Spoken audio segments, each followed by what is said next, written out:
Prepare yourself for the terror.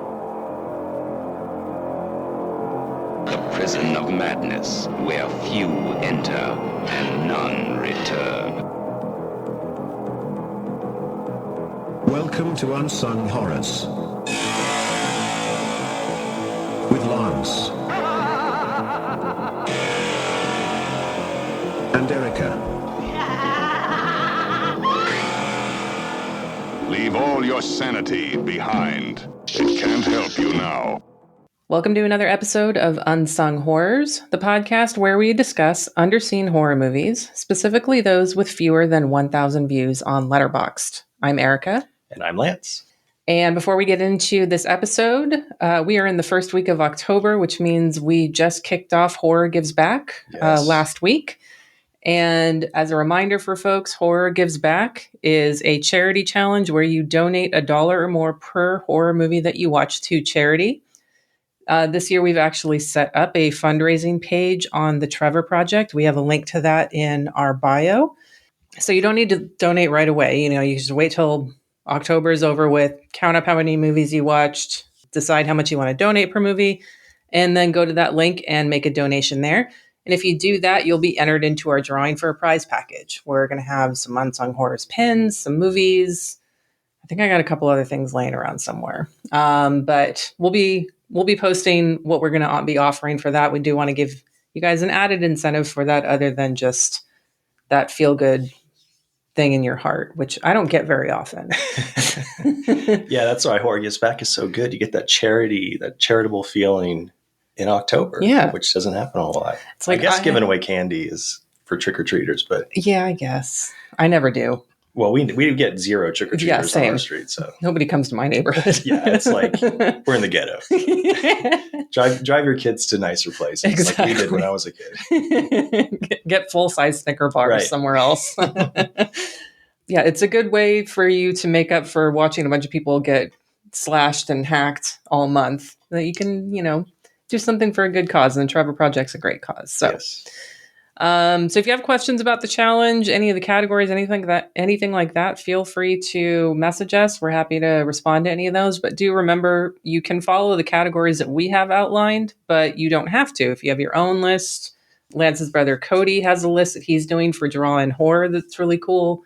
Other people's list, your own, whatever you want to do, but it's just about donating per horror movie you watch. All right, and with that, we're going to get into this week's episode, and we are going to be talking about The Demon Lover from 1977, and Lance is already laughing. Ooh, am I ready for this? I'm ready for this. Okay. All right. As of this recording, The Demon Lover has 268 views on Letterboxd and is available to watch on Tubi, and it still might be on YouTube as well, but you can watch it on Tubi, the easiest one. Before I get into a quick summary of The Demon Lover, I do want to read some very incorrect synopses of The Demon Lover. So the first one is on Letterboxd, which I think they pull in from IMDb. The Letterboxd synopsis: a group of teenagers hanging around a cemetery get involved with a satanic priest who calls up a demon from hell. And now I mentioned that something kind of similar to that when I introduced it last episode. Right. And it is a group of teenagers. There is a satanic priest and there is a cemetery, but that whole event in and of itself is not actually the plot of the film. The Tubi one is my favorite, though. Oh. The Tubi one says, an unsuspecting housewife is introduced to a world of evil. What? Yeah. Okay. Also wrong. Yeah, I'm trying to figure out where that came from. I guess it's maybe one of the women, but yeah, that seems like it's pulled from a completely different movie. Yeah, there's no housewife in this movie. I don't know where that comes from. Weird. Yeah. Okay. All right. Here's mine. Short and sweet. It's going to be just as wrong, but... No! Okay.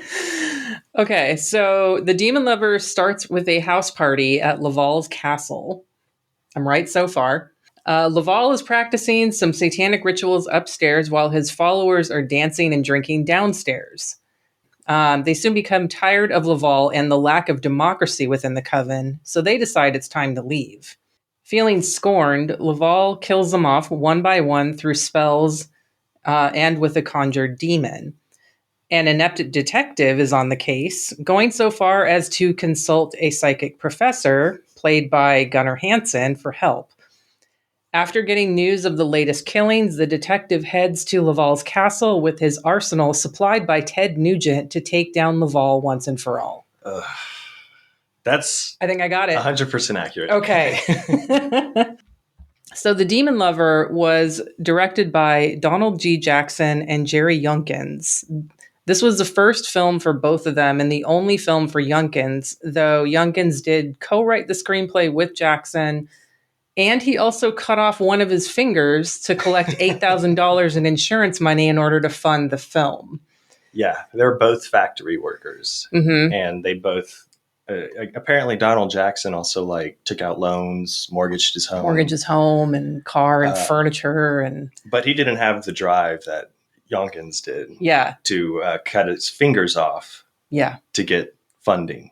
And I guess we could talk about it later. But he got half of what he could have gotten, but he wanted to start filming the movie as soon as possible. Right. So he got $8,000. $8,000. If he would have waited a year, he could have gotten $15,000. Which I don't know what was happening, from 1974 to 75 or whatever was going on there when he did it. But yeah, I don't know. Anyway, if you watch this movie or have watched this movie, you'll see Jerry Younkins is in the movie wearing a glove. He plays Laval, the main character, as Christmas Robbins, and he's wearing a glove to hide his missing finger.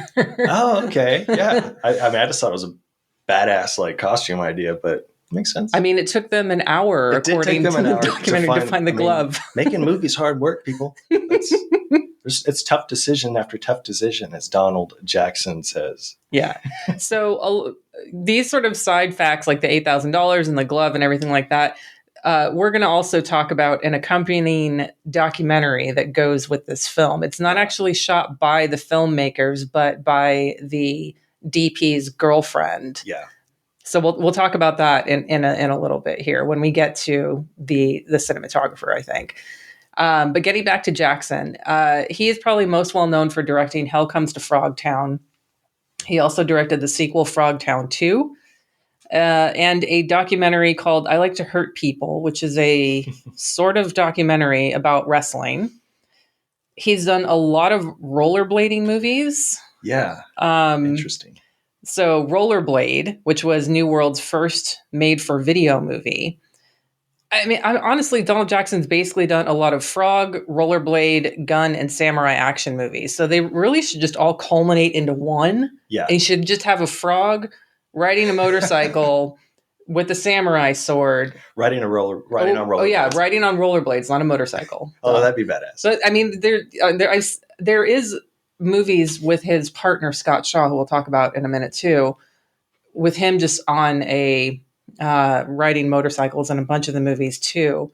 And there was this interview on YouTube with both of them, and they were asking about one of Shaw's movies when he was riding the motorcycle, and it was very clearly like a shot ripped from Easy Rider, and they asked him about that, and he's like, "What's Easy Rider?" I'm like, oh my gosh, I don't. We'll talk about him and Donald Jackson, but I don't know if they're playing dumb as part of this whole this whole gimmick or whatever, or if they're really just so out of touch. Yeah, I mean, you can't tell with the movies they make. I mean, you have 20 rollerblade movies, right? And Scott Shaw, I think, plays in Sam Hell, and also in one of the. I think he did 2 or 3 of the frog movies. Yeah, he did. Crazy. Yeah, so. Jackson would later frequently collaborate with Scott Shaw, especially starting in the 1990s. Shaw even wrote a book about his close friend Jackson and filmed it's called a documentary. It's not. It's basically an interview of Donald Jackson talking about his film career. So there's another one. It's called the Rollerblade 7 documentary, but all it is a 1992 interview that's shot extremely poorly because there's 2 cameras and one has different sound than the other. And one of them is picking up all the street traffic behind them. They're on Hollywood Boulevard or something like that. Wow. It's awful. But the beginning of it, there is a text crawl like Star Wars. And it said, in 1991, Scott Shaw and Donald G. Jackson created a new style of filmmaking. They called it Zen filmmaking. No scripts. Quote, you have to live in it before you write it. No rules, so no schedules, but you just film when it feels right, and no definitions. Yes. Can't even get it out. Okay.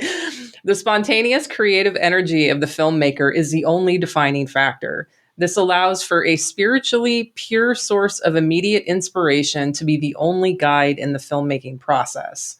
The first Zen film, The Rollerblade 7, followed by Return of the Rollerblade 7, were part of this whole Zen filmmaking thing. And that movie that I mentioned last time with Robert Zadar, Yin Yang Insane, that's a Zen film. Where and it makes complete sense now, where it's like no script, obviously, right? Shooting wherever, no rules, no definitions. Like I'm like, okay, that's what a Zen film is. I'm not watching any more of these. Did he mention that in the Demon Lover Diary? I could have sworn I've heard that Zen. That was a terminology. Well, see, he didn't really come up with it until the 90s, but he still had that sort of sensibility to him. Right. But they did definitely mention it in this other documentary here. Okay. So this other interview, and I believe it was from the early 2000s, just based on what he was talking about in the interview, even though it wasn't put on YouTube until just a few years ago. In the description of it, it said that Jackson, when he was making Demon Lover, he said he was making a parody of horror movies at that time, which I don't believe. I think that it's not self-aware enough. I think it's just like in hindsight, they're looking at it and how it was received and then saying like, oh, we were making a parody of horror movies. And it's like, no, you just didn't know how to make a movie. Yeah, no, absolutely not. I mean, especially with the documentary that's out there. Mm-hmm. I mean, unless they're totally playing for the documentary too. I mean, they were sincere in this. Yeah, absolutely.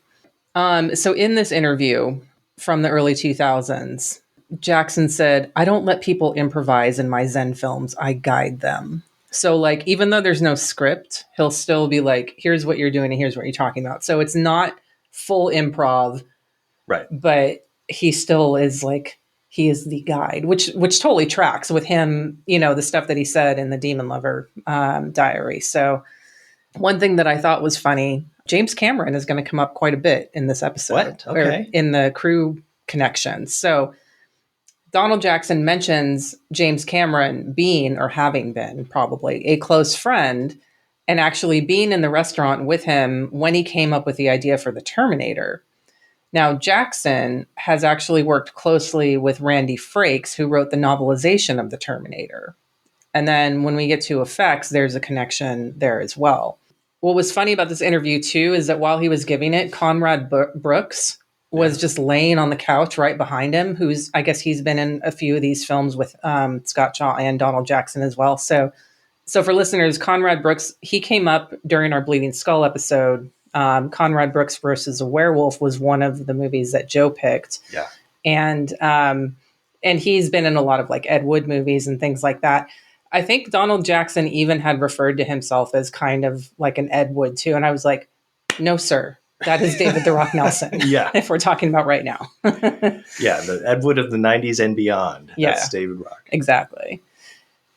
So Conrad Brooks, as far as him working with Jackson and Shaw, was in Roller Gator. So like a rollerblading gator person. Alligator. Yeah. Okay, there's definitely a theme in Donald Jackson. Yeah. It's like, reptiles. Reptiles, yeah. Yeah. There's an amphibian thing for sure going on. I'm liking his career the more you talk about it. Oh my God. Keep it coming. Please stop. Another one that he was in was called Fart the Movie. Now, I started watching this movie. I made it 5 minutes in and here's also why, is because it's on a list of movies that potentially have a child kill in it. So I was like, I feel like I should maybe kill two birds with one stone. I literally made it 5 minutes. It's just a guy he's just farting all the time. Is there dialogue or is it just There farts? is. Yeah, there is dialogue. I wish it was like, like Caveman where there's no real words but they fart. That's how they communicate. All of the opening credits and him walking, it's all like there's music and then farts. Like they turn down the music in order to make the fart audible. Where was this movie?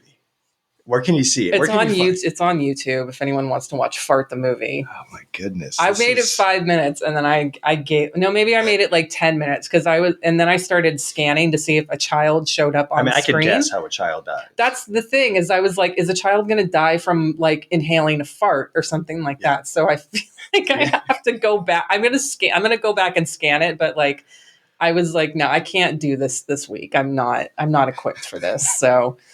Wow, Fart the movie. When was that made? Early 90s, I think. Groundbreaking stuff from Donald D. Jackson. 1991, yeah. It's a great year. All right. The effects were done by Robert Skotak. He did the visual effects for Terminator 2 and Aliens, and he won Oscars for visual effects for both of those. Wow. He was on the team that was responsible for that. And then he also did The Abyss, Darkman, and Tremors. Wow, what a way to start. Exactly. I'm like, good for him. You know, I mean, so that's why I'm like, okay, well, he's obviously he's not blowing smoke about his connection to James Cameron because he's got this guy who worked on his film who went on to work on all these James Cameron films. So score, Don Gutz and Jerry Skolasinski. No other credits for either. Thoughts on the score?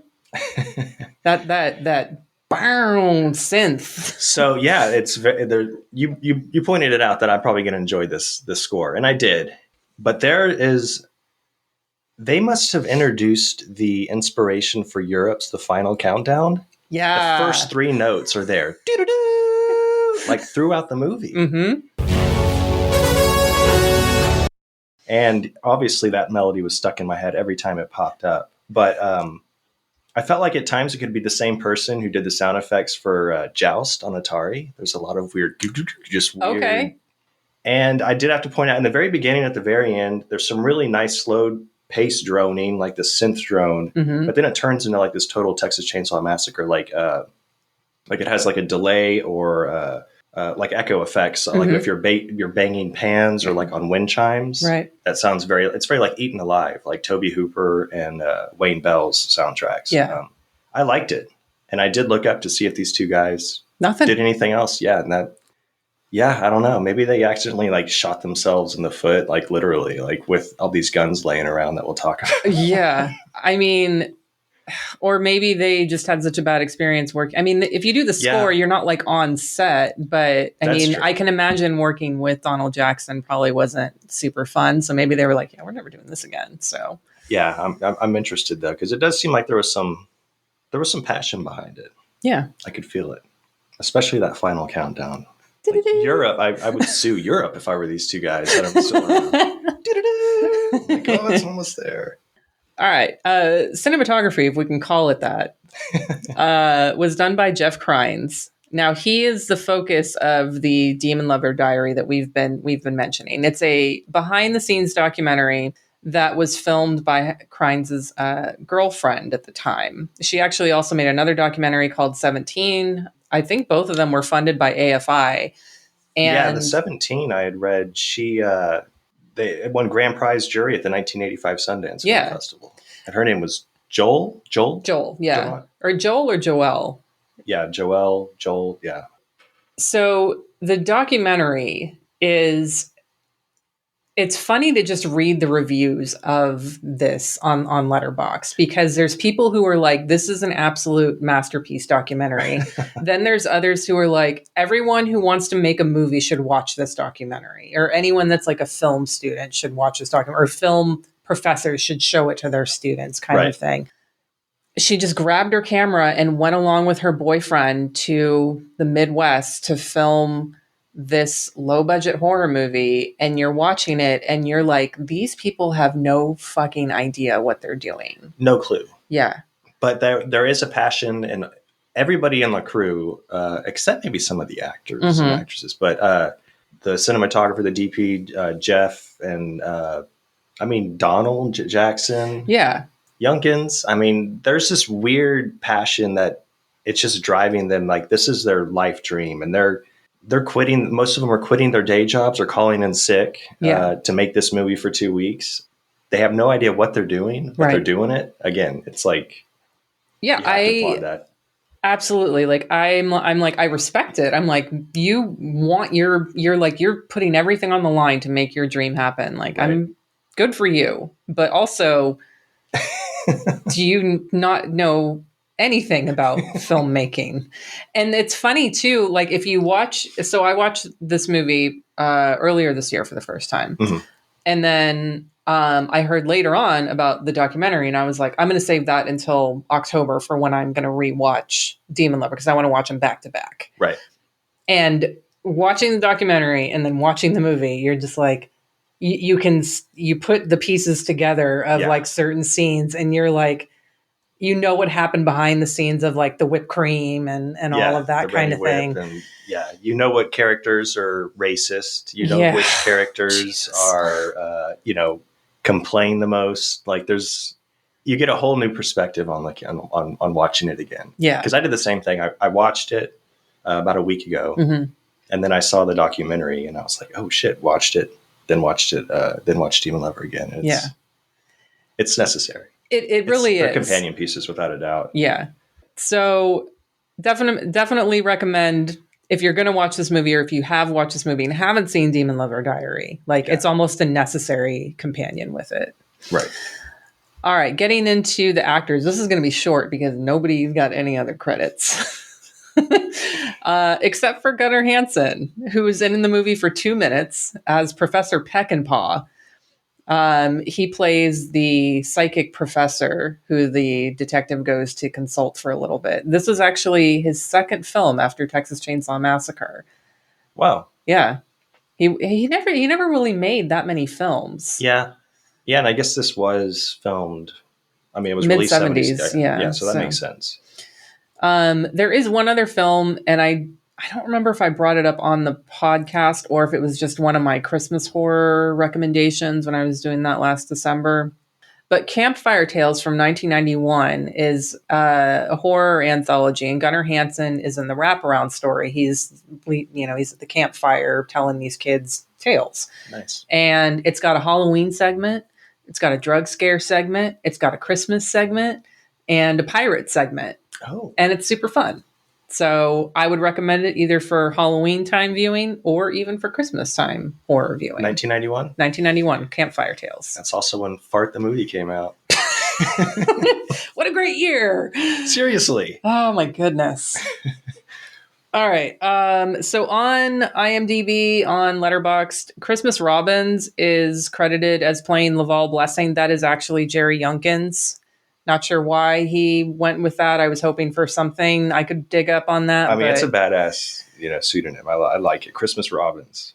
Yeah, I was like, is it like a Christopher Robins thing? I don't know where that was coming from. But anyway, Jerry Yunkins, co-writer and director, also star of the movie. Also, according to Laird's review on Letterboxd, James Hetfield lookalike. Yeah, I have that noted down. He looks exactly like James. Well, he looks like a big James Hetfield. 80s James Hetfield. Yeah.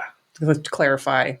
Pre-haircut. But even as I was watching it, did you ever see that image that went around a few years ago of like this kid who's probably about 8 years old and he dressed up as James Hetfield for Halloween? No. Okay. Well, yeah, we got to see this now. Yeah, I was like, okay, well, if Erica hasn't seen it, I have to share. And we'll obviously share it on Instagram for others to see. Because this is Christmas Robins. Oh my God, that is. Holy shit. Isn't that great? That's amazing. Let me text that to you. Good parents. I said something was amazing and involved the child. Say good job, Erica. Great job. I'm stunned. All right. Well, Lance texts that to me. We've also got Val Mayerick. He played Damien. This is his only film, but he is the co-creator of the Marvel character Howard the Duck. Is that right? Yes. Wow. Okay. So comic book fans, there you go, I guess. I don't know. Does anyone like Howard the Duck? Really? Yeah, he's got a great following. Okay. So he's like the big. I've gone to some art conventions, some comic book some Comic Cons, and Val Mayerick is there, and he always has. I mean, people love Howard the Duck. Okay. Did you like the movie? Have you seen the movie Howard the Duck? Oh, the one where he fucks live action. What's her face? Yeah. What's her name? Leah Thompson. Yeah. I've seen it. You like it? Sure.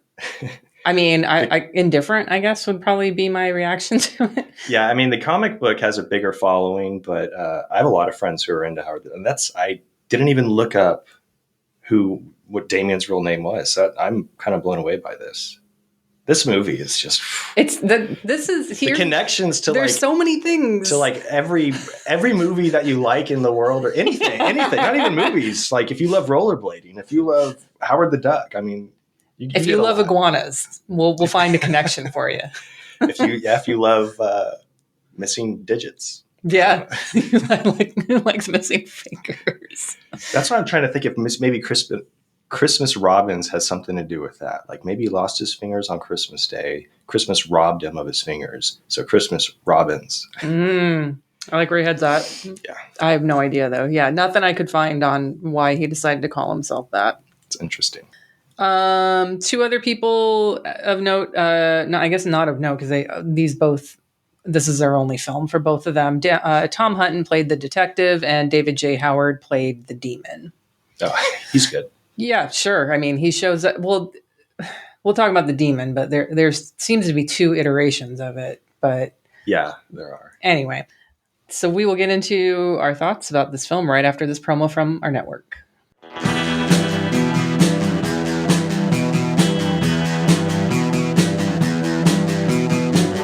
You're listening to the Prescribed Films Podcast Network, home to hundreds of hours of free podcast entertainment.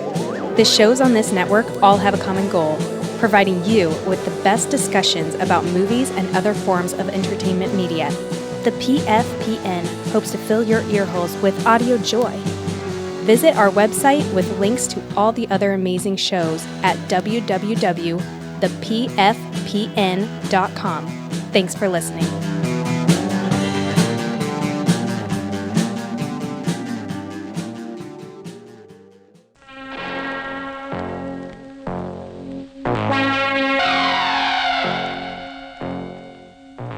Demon Lover. More terrifying than the Night of the Living Dead, and more shocking than the Chainsaw Massacre.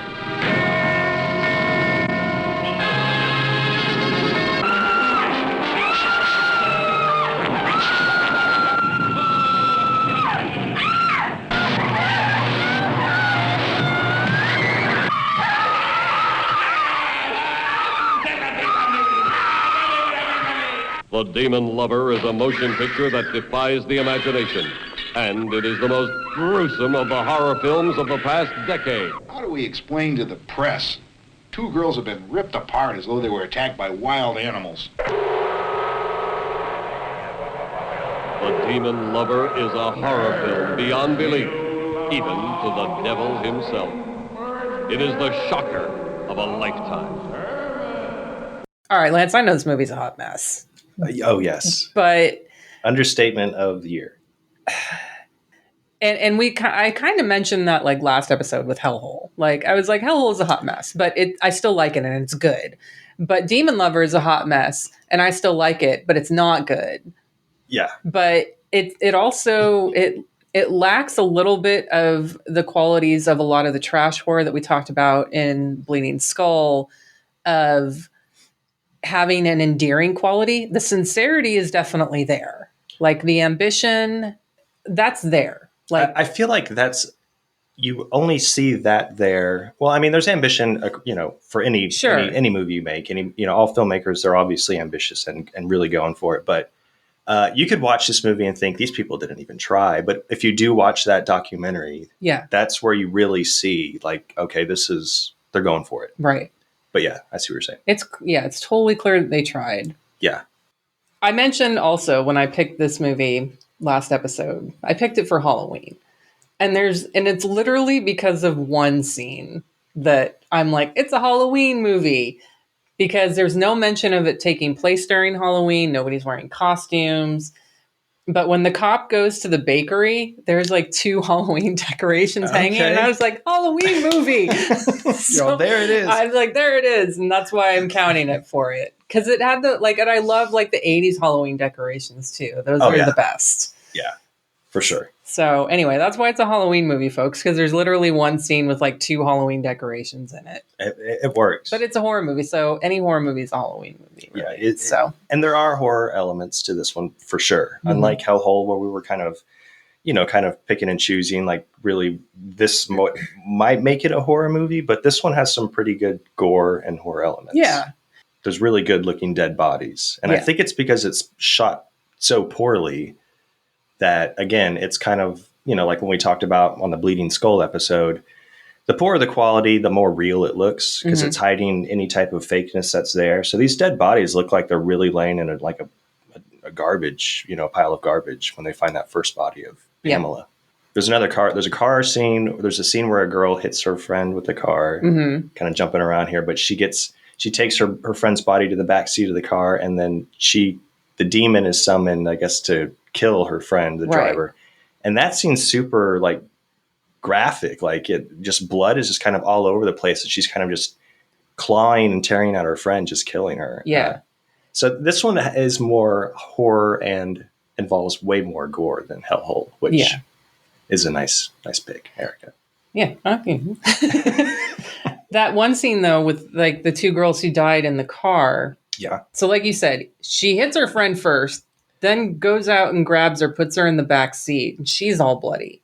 Then the demon shows up. This is the first iteration of the demon. And this is Well, the demon first shows up when he first summons them. At the beginning. Yeah. And that's the same demon that's at the end of the movie. But the middle demon is like red glowing eyes. Yeah. And it looks like the Donnie Darko bunny, kind of like the Donnie Darko bunny, but with like the Ghostbuster dog eyes. Yes. Yeah, like kind of a mix between those 2 things. Yeah. And so I loved it. I was like, fuck yeah, demon shows up. I'm into this. And then they, like, both girls get all bloody. And like, that's probably, then there's like, red paint all over the hood of the car. And but you're right. Like, don't ever put this movie on Blu-ray because no one should see what this movie really, I mean, there's a lot of scenes that like I couldn't see what was going on or hear what was going on. So subtitles would have been nice. I still have no idea what the demon was saying when he was first summoned. No, same. And he has like this cartoonish voice, like, and I swear I hear him saying, "I'll kill you. I'll kill." But that doesn't make sense because I have no idea. I have that exact same note. Is rough. That is my first note in like plot points. I was like, I have no clue what the demon is saying when he first shows up. Yeah. The second time I watched it, I put headphones on, and it has some weird fluctuating sounds from ear to ear every once in a while. That was very, I don't know. Did you do that on purpose, or did Sarah tell you to do that? No, I did it on purpose. Okay. I watched it with headphones on purpose because I thought maybe I could hear better. Yeah. No. You can't hear or see better either. I thought maybe I'd be able to see better with my headphones on. No, that doesn't work either. Didn't work. Yeah. So one of the things we kind of mentioned earlier when we were talking about the documentary was like the whipped cream scene. So there's a scene where it's just completely improvised. Like Donald Jackson's just like, do whatever. I don't, just figure it out. And so if you watch it and you see the scene where the girls are just tossing Ready Whip or whipped cream all over themselves, a lot of that whipped cream actually got on the DP's own equipment, and he was super fucking pissed about it and almost left the film. Like he literally walked out and had to be convinced to stay. And Donald Jackson was like, I'll give you money. Yeah, that was kind of his answer to everything. Yeah. So he was basically like, he kept saying, I'll give you $1,000 if you let me shoot the movie. You light it, you do everything. I'll give you $1,000. Let me shoot it. Yeah. And you could kind of see him grow. This is his first movie, but in the very beginning, the first introduction, he's a complete asshole. Basically pissed off that they're late. Right. He keeps saying you're fired, like over and over, like jokingly, but in a very serious manner. Total dick. But I can see him kind of growing as a director. In 2 weeks, a little bit. Yeah, until at the very end when he possibly shoots at them, if that's even him. But yeah, then I think back on his, I'm looking at his career too, and I'm like, you know what? He did grow as a fucking director and as a filmmaker. So I applaud you, Donald G. Jackson. Yes, absolutely. You are still an asshole though in the Demon Lover Diary. Yeah. Also, if you are thinking like, I have an opportunity to shoot a single scene at a rock star's house, and that rock star is Ted Nugent, and you decide, yeah, that works. I'm going to do that. It's crazy. Like, I don't even know what scene was shot there because I couldn't tell from the documentary. I feel like maybe it was the exterior or something. I don't know. Yeah, because in Ted Nugent's house are all these dead animals, these trophy animals, which Joelle is commenting under her breath a lot. She narrates really, really well under her breath, like how stupid Donna is and how stupid the crew are. But she's looking at these. She might have been narrating that, but she was looking at these dead animals, and she's like, "Oh my God, look at this place!" Basically, bad vibes. I think mainly they just went to Ted Nugent's house to get the guns and the fake, like they got the crossbow there. Right. They got ended up taking real guns with real ammunition, but they took some blanks and stuff. Yeah. But I don't know. I couldn't tell what they filmed there. Yeah. Yeah. But when you get to like the showdown, the gun that the detective has is shooting a real gun. Yeah. Like, that's horrifying. Yeah, like, there's a slow scene of like of the gun being loaded and stuff. Yeah, and when you know Ted Nugent's involved, exactly, and stuff, it's like this is. I'm surprised nobody died making this movie. I am too. But it's funny because the very end of the Demon Lover Diary, it ends just. It's done super abruptly. Like all of a sudden they're like, we got to get the fuck out of here. Right. And you're like, wait, what's happening? What's going on? Like Donald G. Jackson's just like, we're done. Yeah. There's a scene where he's completely kind of flipping out. There's arguments through the whole fucking documentary. Yeah. But this time Don starts like smashing his hands against like a desk. Then the camera kind of cuts. And then the next scene is literally them like loading their, Jeff and Joel's loading their shit, and then their friend Mark is there too. Right, loading all their shit into their van or their car, and as they're driving off, there's gunshots going off. Like it could have been Yonkins, it could have been Jackson, who knows? But somebody was shooting at least to intimidate these people, and they were like running for their lives at the end. They really thought they were being followed. Like at a gas station when a car would pull up, they were like, "Oh my God, is that them?" It's terrifying. Yeah. It's crazy. The whole production is just total chaos. Yeah. I couldn't believe what I was watching sometimes. It's a little long, but it's totally worth it. So let's talk about a more lighthearted topic than Ted Nugent and real guns. Okay. Karate. Because I feel like one of the main motivations behind making this movie was Jerry Youngkins decided, I need some sort of vehicle to showcase my mad karate skills. Yeah. I would agree with that. Because there's a completely unnecessary scene of Laval at the dojo. Is it a dojo? Is that what they're called? Yeah. Okay. That sounds... At a dojo, sparring with other people in his class. And then the next scene is him at a bar, and a fight breaks out, and his karate takes out everybody. So that is my argument that that karate scene, the karate training segment, is necessary. So it's established for that bar scene. But if he was like really, good at summoning demons, then it could have just been like the power of Satan powering, like satanic karate. Like, yeah, but I don't think he has that power. Like, I think if he wanted to kill like people that were kicking his ass in like the sparring room, which people were there, he was getting his ass. He got his balls like literally kicked. Yeah, that's true. He couldn't summon a demon right there in front of everybody. Then they would know. All right. I mean, doesn't the power exist? Like, if he summoned it in the beginning, like, does he have to keep summoning it? Like each time, like he's doing the spells, right? So every time he's killing someone, he's doing like a spell or. Yeah, I feel like he does have to maybe be like in that circle. Maybe he is weak. Okay, you're right. Yeah, he needs that karate. We did need the establishing scene of him in the dojo. So yeah, I mean, this movie is incredibly bad, but there are like so many favorite scenes that just keep coming to mind. First off, the intro is terrible. It's like 25 minutes of never-ending boring segments. I told you. Yeah, you did point this out. And when you introduce the pick, so the first 5 minutes is basically a girl kind of running around. Yeah, and it involves the credits and stuff. I'll give it that. But then like it goes to 10 minutes of friends dancing and drunk and just talking about movies and There is a guy who's dancing around that's doing kind of another Crispin Glover, a little bit, like yeah, Per Oscarson, like the chicken lady from Kids in the Hall, doing this weird, just going for it. Yeah. But you get about 10 minutes of that. Then you get 5 minutes of Laval trying to persuade the girl in a tent. Right. It's like it's a close-up shot of Laval. He's got his glove. He has his knife. He has his Hetfield mustache. Trying to persuade her to take part in these rituals. And she's like, no, I'm not having this. Yeah. It's very kind of serious talk. He's like, expand your mind, break free from the trip chains. And it's real darkly lit.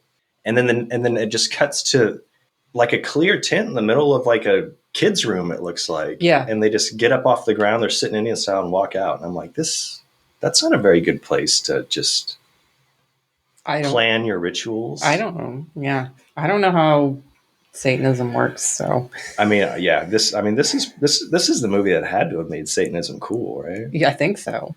One of the other characters I like in that dance party is a guy who looks like Frank Zappa. Yes. Yeah. He's fine. My first notes, actually, when I first watched this was James Hetfield, Frank Zappa. This movie rocks. Yeah, there's so many celebrity cameos. But yeah, like the karate scene I love. I love that heavy scene that I just talked about of Laval and that girl in the beginning. And then there's that paranormal kind of gathering scene with the cop and his wife. Uh-huh. The cop's name, I guess, is Frazetta. Yeah. And they go and see Gunnar Hansen, Professor Peckinpah. I don't think they ever said his name in the movie. No, that's just it in credits. But I'm like, they put that in there as like a wink, wink, nudge, nudge. We know who good directors are. Right. Do you know? Well, yeah, and then like the Frazetta, like what is that? Is that like the artist, or I don't know? Maybe, I don't know. Or is that, I don't know. But there's one quote in that paranormal meeting of friends, and it just starts off with one dude. He's talking to a girl, and he said, "Yeah, one of my best friends astro projects."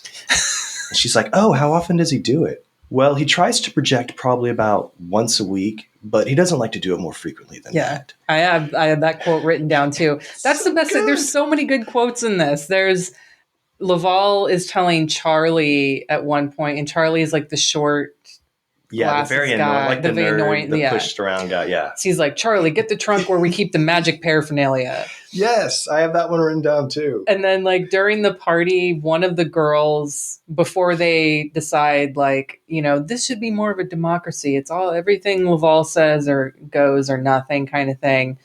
One of the girls says, "I know this is Laval's place and he started the cult and everything, but I don't think it should be a one-man show way of doing things." And then she says, like, I think that same girl later on, or maybe it was one of the bakery girls. I don't remember. But she says, "I guess I'm more scared of Laval. He's so heavy into black magic." Yeah. And then at that same party, when, the very beginning, Laval actually pulls out a karate move. He karate chops Damien because Damien's like, "Fuck this, man. I'm out of here. This is bullshit. You want to get girls naked." And Laval karate chops him. And as Damien's walking to the door, Laval says, "When you fuck with the bull, you get the horns, Damien." It's like, more of this, please. The first one that really stood out was when the cop does go to see Laval at his castle, which he got from his parents when they died. He's very well off. Yes. But he sees the cop, or the cop tells him, like, "I'm a policeman" or something. He's like, "Hey, man, I got off of that shit years ago." And the cop's like, "Hey, I'm just here to ask some questions. Nothing about that." And Laval says, "Well, if there's no hassle, let's go inside the castle." That was your Letterboxd review. Now that was it. That was my Letterboxd review. Because as soon as he said that, I was like, okay, this guy's not only a fucking Satanist, he's a poet. Way to go, Christmas Robbins. Yeah. Stealing the show with those lines. And he wrote the screenplay too, so he knew what he was doing. Oh yeah, for sure. Like he was like, "All right, I'm really good at puns. I'm really good at like rhyming, and I'm really good at karate. But I also really dig on like this whole Satan thing that's going on too. So how can I mix all of these things together into one?" I guess I'm a big knife thrower too. Let's include we got to make sure we have a scene of me throwing knives for sure. It's respect. I mean, He must have got a lot of hooking up after this movie. I don't know about that. No. Yeah. One thing I noticed and we kind of talked about some of the kills already, like the girl in the trash and the girls with the car. All the girls die first. Throughout the movie, it's all women, women, women, women. And I remember the first time I watched it, I'm like, is this dude just going to kill fucking women? And then at the end, like, all of a sudden it's like, all right, oh yeah, here's all the dudes together. Let's just kill them all at once. It almost felt like an afterthought. Yeah, but that scene is intense. Oh, it's great. Like, it's like 5 minutes of Laval is upstairs. Mm-hmm. He's summoning the demon. And what he's summoning is for these guys to attack each other and kill each other and themselves. So you get Charlie pull a crossbow off the wall and he shoots Frank Zappa. Yeah, in the dick. In the dick with the fucking he's holding the arrow and standing up for a while. And it's so poorly shot. We already talked about the quality that I was like, did he shoot him in the thigh? What's going on? Like, I had to rewind it the first time. I'm like, that's a dick shot. Yeah, it's absolute dick shot. So he sits there, he collapses and starts squirming on the ground for the camera's on him for at least 30 seconds. Too long. Yeah. Guy pulls an axe out. One guy gets the axe in the back. Yeah. And then one of them, Charlie, ends up going in with Laval and he has to drink, I'm assuming it's blood. Yeah. Laval makes him drink blood, but then the cop comes in with Ted Nugent's gun. Yeah. So Damien comes in. Oh, that's right. Damien. I forgot about him. Because I love the scenes when first, Damien walks in and he sees all the dead dudes and he's all kind of dry heaving, overacting incredibly bad. Yeah. And then he goes up and then the cop kind of comes in and does the same thing. He's looking at the dead bodies oh, it's too much. But Damien goes upstairs. He's killed by the demon. Yes. I think the demon pops out and that's when does he have glowing eyes at that point too still? The demon? Yeah, or is he back to where he was? He's the beginning demon. He doesn't have the cool glowing eyes at the end. Yeah. And then I was trying to remember. I know. This is what I'm talking about. This movie, to me, it felt like every scene, the ending of every scene is okay, this is when it's going to take off. And I applaud that, but it never really takes off. It just goes to another scene that kind of starts and then it builds up and you're like, oh, okay, this is it. Right. So it's entertaining as fuck to watch, but it's so forgetful. It's like a time warp. It's like you blacked out for 83 minutes and you hallucinated these images. Right. And you wake up and you forget about them 24 hours, like a dream. Yeah. It's like, I literally just rewatched it before you came over. I fast forward watched it too. And I already forgot the fucking ending of it. So how does Charlie die? Does he die? He drinks the wine and then he starts getting up, I remember. He starts convulsing or something. And then the demon shows up, but then so does Damien and the cop. The cop shoots the demon a couple of times. And the demon kills Laval. The demon kills Laval. I know that he breaks his neck, yeah. And Laval's sitting there because Laval's doing this crazy, he's just yelling and shrieking like crazy. Right. And I feel like Charlie's dying during that time. Probably. He's been drinking from he ingested blood and, he can't. Yeah, this movie's so weird. It's so much fun, but I can't. It's just... It's almost too much. That's the thing is I think my initial review when I first watched it on Letterboxd, I think I wrote something like most people are going to turn this off in the first 10 minutes. Yes. But first 25 minutes. It's slow. That's nice. But most people I think would turn on. Right, what's Demon Lover? 10 minutes. Oh, fuck this. I'm out. No, absolutely. But I said it doesn't get better, but it does get more interesting. And yeah, it's one of those movies that you're so entertained by what's going on behind it. And then on top of that, having the documentary to see, because you don't normally get that with movies like this. You don't have that behind the scenes stuff unless in the rare case, there's, a few of those Bleeding Skull or Agfa releases where you get some kind of commentary or other things like that, because those were teenagers in the 80s and 90s making movies. So they're, still alive and easy to be like, hey, we don't talk about your movie unless they're embarrassed and don't want to talk about it. But why wouldn't they? They're wonderful. All movies are. Fart the movie. I'm talking to you. But no, you're right. This is like, it's very rare, and it's kind of it's just a very special combo to see something like, to see the cinematographer's girlfriend, I guess he's a cinematographer, start filming before they even travel out. She's just making this diary of making a film that you can almost tell she knows it's going to be a complete disaster. Because apparently they knew Dawn. But to get that out there, and what an odd movie to have a documentary. It's like, it's really special.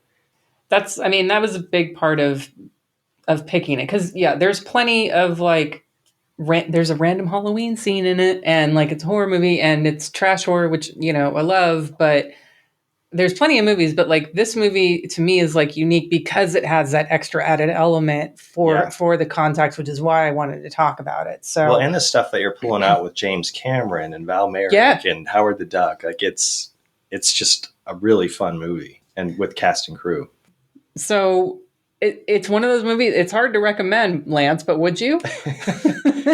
It is so hard. It's so bad, but not just from production standpoint, the story, the performances, everything. It's for a specific audience. Very. Those who don't mind low budget DIY stuff, people who can overlook terrible acting. I would recommend it. Absolutely. Yeah.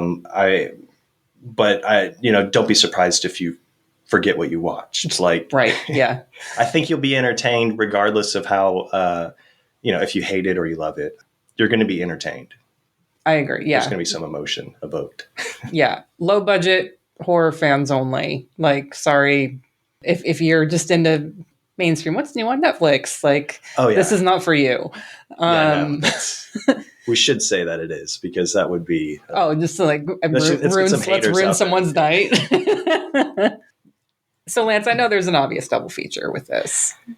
So the obvious double feature is the Demon Lover Diary. Yeah. I think it's necessary for, someone to truly understand what we just talked about. I think you could watch it before you watch the Demon Lover movie. You could watch it after. I think it's just effective as long as it's kind of done close together. Right. I think it'll give you reasons why you love or why you hate it, the movie.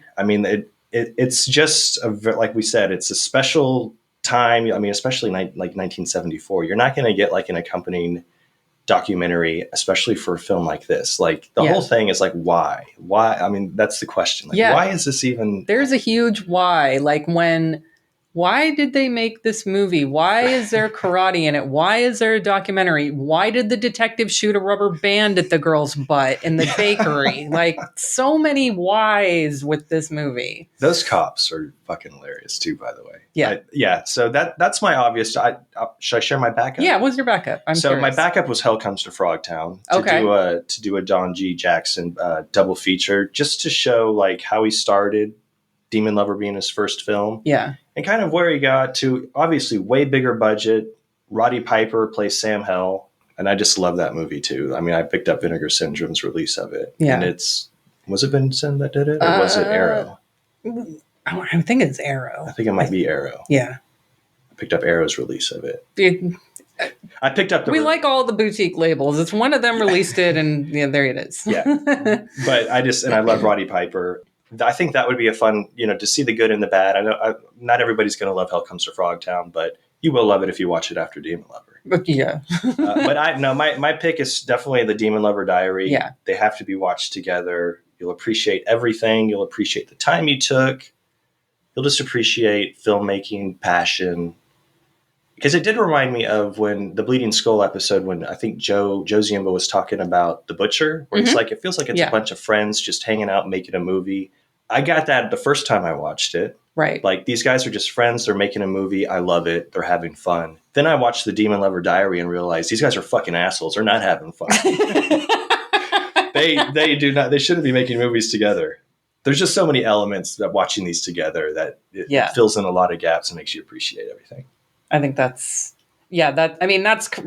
honestly, like that's the correct answer for that. Yeah. My backup for that would that would be my pick for it as well. Right. And I'll just do like double feature Friday is just going to be that. It's like, no, seriously, if you're going to watch this movie, you need to watch Demon Lover Diary. It's like Nightmare Beach with Primal Rage. Yeah, for sure. Like the two that's just the only correct answer. My backup for it though was Children Shouldn't Play with Dead Things, 1972. Directed by Bob Clark, who also did Black Christmas, Death Dream. And it's just for like another low budget, let's summon some evil and then sort of chaos breaks out. But with Children Shouldn't Play with Dead Things, you have low budget and also a lot of unlikable characters and also one-liners that don't land. But I love Children Shouldn't Play with Dead Things for all the reasons that I love low budget horror, because that one's actually done well. So I feel like if you're going to go through the Demon Lover and have to deal with like a low budget horror that is, especially if you do pair it with the Diary and watch that, then give yourself a little palate cleanser with Children Shouldn't Play with Dead Things. Yeah. I mean, I was thinking that too when I was thinking like, okay, if you watch the Demon Lover, then the Demon Lover Diary, I mean, you're gonna be seeing out of focus for like hours. They're both poorly shot, incredibly, but it's worth it. Yeah. All right. So, Demon Lover with Demon Lover Diary. It's the only way to do it. Only way. Lance, next episode. My next pick. This is my October pick. Yes. And it is Night Angel from 1990, also known as Deliver Us from Evil. So, an ancient evil has awakened in the form of the wicked, voluptuous Lilith. Lilith uses her beauty and her insatiable lust as a potent life force which spreads death and destruction to all who dare to succumb to her charms. Posing as a cover girl, Lilith, being the object of insane desire for all who brave her seductive gaze, infiltrates the offices of a successful fashion magazine with the aim of corrupting the world via mass media. Only true love can withstand her awesome powers, and only one man is strong enough to test them. Night Angel currently has 450 views on Letterboxd. You can find it on YouTube, and there's also a Kino DVD and Blu-ray release out there. All right. But we have a very special guest for this episode. Screenwriter and producer of Night Angel, Joe Augustine, will be joining us. He also wrote and created the Night of the Demons film franchise, which is one of our favorites from the 80s. And if any repeat listeners recognize hearing his name before, here we go, from previous episodes. So Joe Augustine is an author. He's written and published numerous books, but he is the author of Ghost Rider, The Polaroid Ghost, and the Other True Tales of the Paranormal. This is never going to end. So it's no secret that I'm obsessed with Ghost Rider. Okay. I became obsessed with this when I found this book when we talked about The Passing, John Huckert's movie for a past episode. And Joe Augustine was friends with John Huckert. Yeah. Went and stayed and kind of wrote about Ghost Rider from John Huckert's kind of haunted cabin in Los Angeles. And in the book, I've already said I've read it, but Joe covers his own paranormal experiences.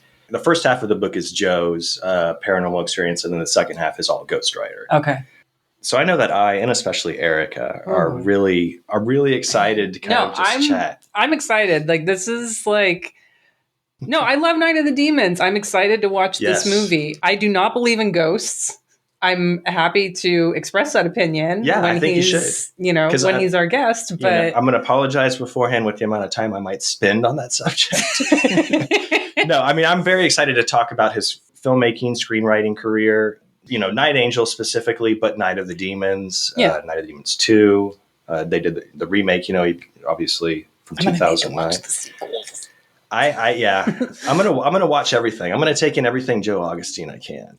I got some of his books. I'm gonna read some of his stuff. We're not gonna talk about all this stuff, but I'm just gonna get the full Joe Augustine experience. But I'm gonna let him do an elevator pitch to me.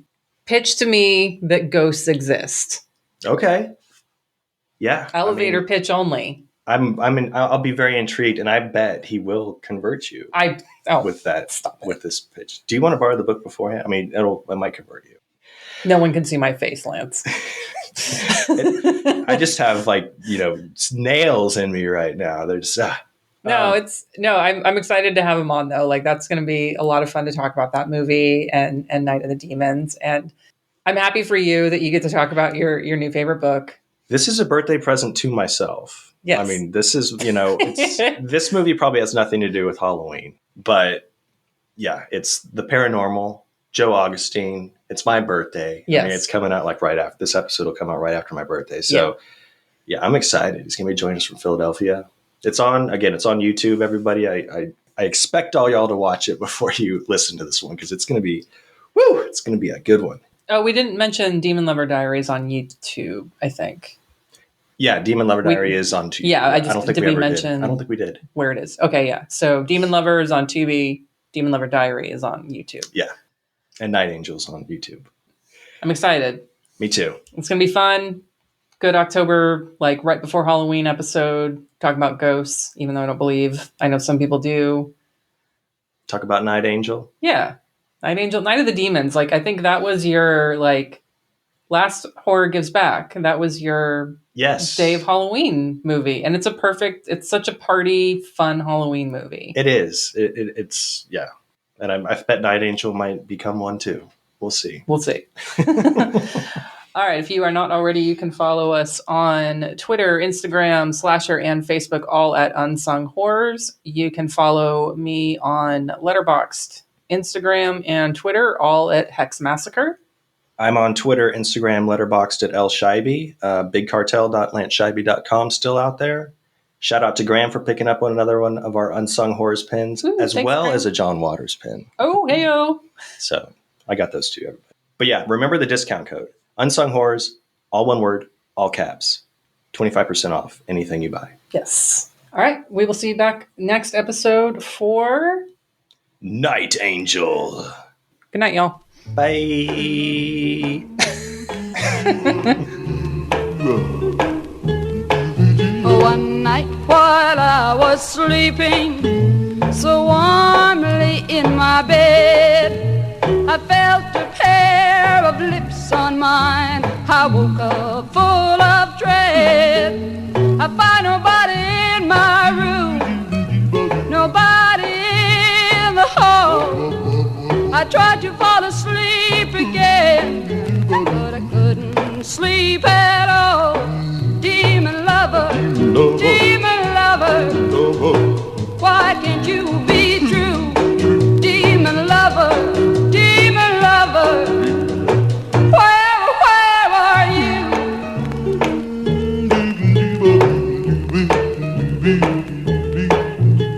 The next night I was reading, I dozed off carelessly. Before too long, a pair of arms enclosed me hungrily. I never knew there was such love for anyone to give, until my demon lover's back. Just don't want to live. Demon lover, why can't you be true? Demon lover, where are you?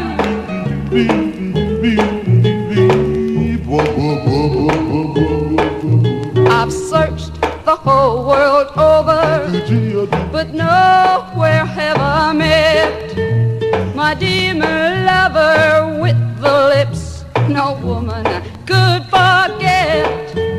His burning kisses haunt me still. They haunt me night and day. And when I think of his caress,